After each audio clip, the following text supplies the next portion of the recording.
Era Game and her cohorts in New Babylon. Book 1. Jinx.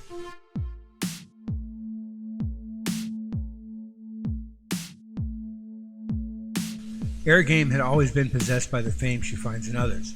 She never quite remembers that she is the most famous person in the world. Like every child of fame, she grew into the habit of obsessing over money.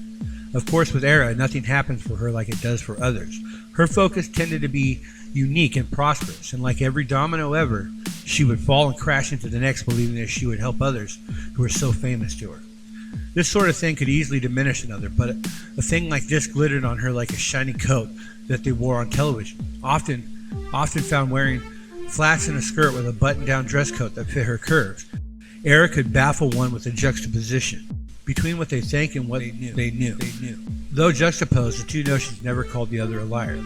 Years in time found Era currently obsessed with the newest war in money, the Boost War, the major daily theft of goods from the biggest suppliers of goods and services. The war between the factors raged on the metro streets as addiction to drugs and approval. Even narcotics that were sure to be supplied by the federal government didn't seem to make a judgment call in this matter.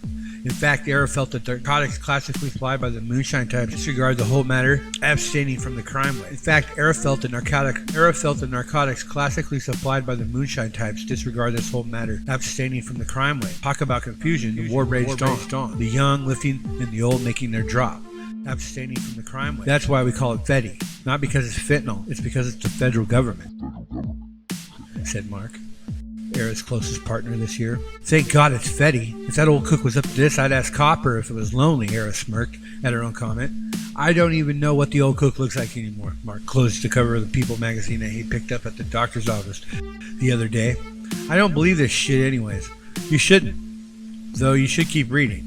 Era prized intelligence and the fine arts. The skills of writing and illustration talked to her like another person would. For anyone who possessed skills in those, she maintained a separate opinion. If the other was illiterate, it didn't occur to her that they even had an understanding of what possessed mankind to be the way it was. And if they were literate, she would consider their position in the relationship by what they had consumed of literature and art. The relationship was an important subject with Era.